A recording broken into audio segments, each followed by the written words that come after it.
انہوں نے اپنے علماء اور مشائخ اور مسیح ابن مریم کو اللہ کے سوا معبود بنا لیا،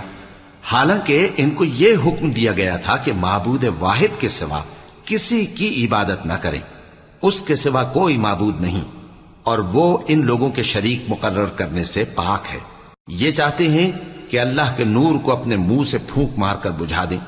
اور اللہ اپنے نور کو پورا کیے بغیر رہنے کا نہیں، اگرچہ کافروں کو برا ہی لگے۔ وہی تو ہے جس نے اپنے پیغمبر کو ہدایت اور دین حق دے کر بھیجا تاکہ اس دین کو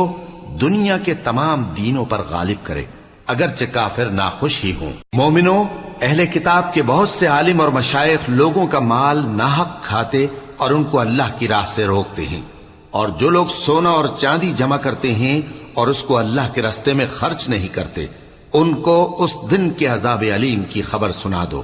جس دن وہ مال دوزخ کی